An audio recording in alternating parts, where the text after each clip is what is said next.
down the stairs at our apartment complex now to walk the dog, which is there. Is the little dog. And just wanted to kind of talk through a dilemma that I'm having right now.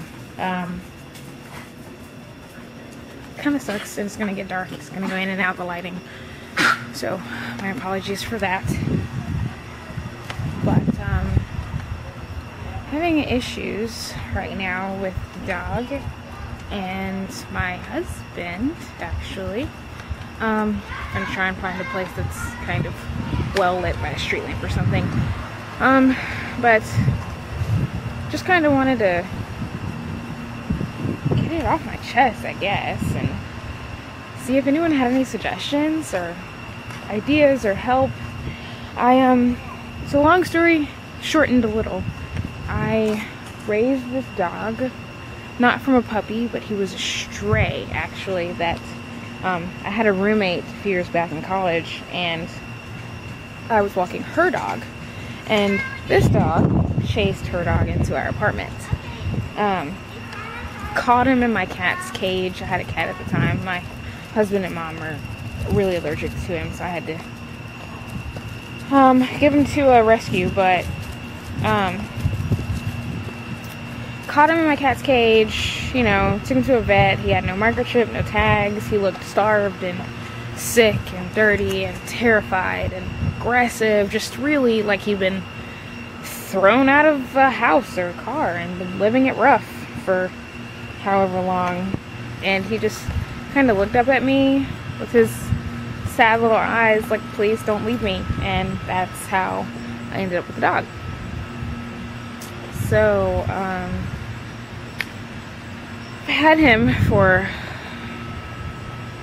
gosh, almost 4 years, and he and my husband are just not getting along. I mean, I put a lot of time into gently training this dog.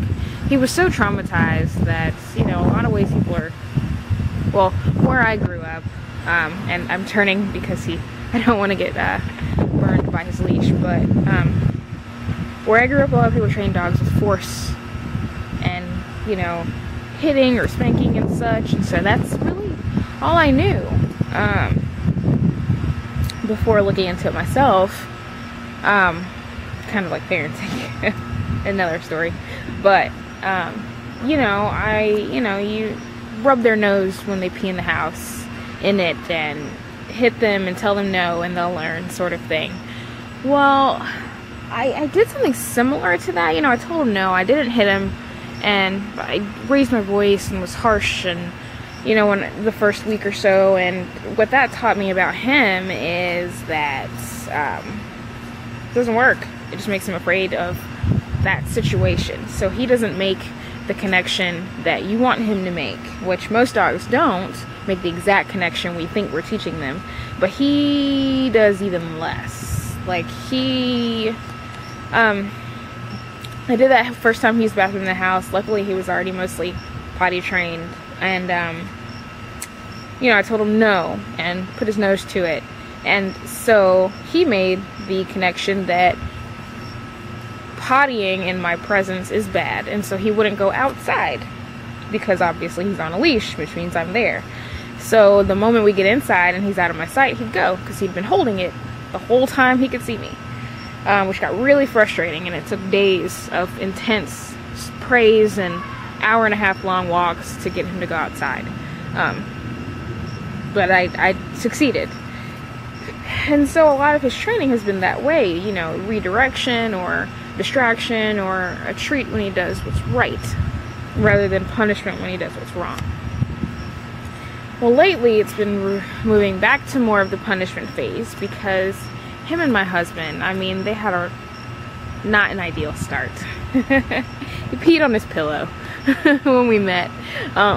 First time I took him to his apartment, and yeah, it just kind of really slowly went downhill from there, and then it just spiked when one day my husband was cleaning the house and started vacuuming, and he darted under the bed. Fairly enough reaction. I mean, you know, he's never been a fan of a vacuum. but I guess the combination of me not being there and the vacuum made him scared enough to go under the bed. Well, my husband didn't know what was going on, and so he wanted to see what would happen if he told him to go under the bed, and he did, which was surprising because I didn't know he knew what bed was in relation to my bed. I know he knows his bed, but I didn't. Yeah. So the problem with that is that he began going under the bed anytime he felt threatened, which is a problem because we had to get it back out. He broke his leg last year, so he's now caged during the day, so that whatever shenanigans he used to get into, he can't do again. It cost us a ton of money. Yeah, so that's a story for another day. But you know, it's just their relationship is getting more and more intensely negative. The dog snaps at my husband.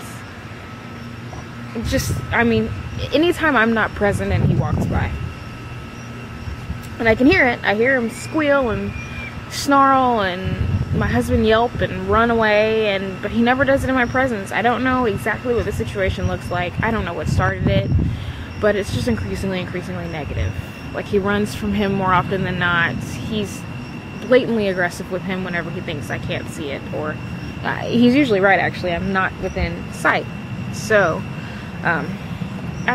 any suggestions? I'm at my wit's end, really. I don't know whether to find him a new home, which would be difficult with his behavioral issues. You know, I worked with him really hard, and he's been getting better and better with strangers as well, but he's the kind of dog that needs a lot of emotional love and attention.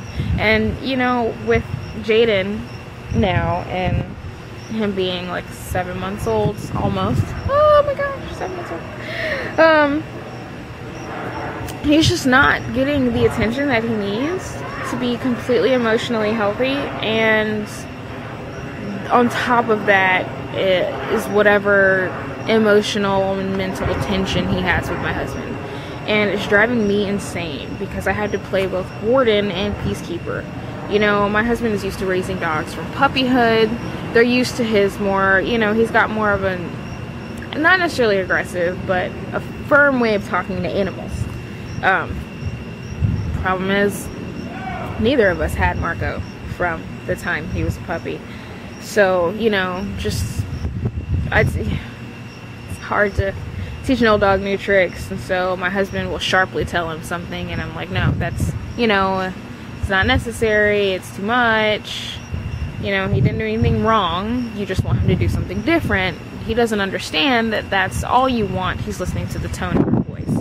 So, you know, the stereotypical, theoretical, you know, tone is everything with animals is 100% true with my dog. And if he is afraid of your tone or doesn't like it, he just won't do it. He'll do the opposite of what you want. He'll go and hide under something, and it'll become his safe place, and he will protect it if you try and get him to move. Baring his teeth, I mean, he doesn't snap at me or anything like that, but I also am smart enough not to reach for a dog who's in protection mode. I just wait until he's out, and then he's punished, usually by getting put in his cage for at least 10 minutes. Yeah, I don't know what to do. This sounds, I'm tired, and it's been a long weekend, and I don't know what to do. So, any suggestions or help would be appreciated. Thanks.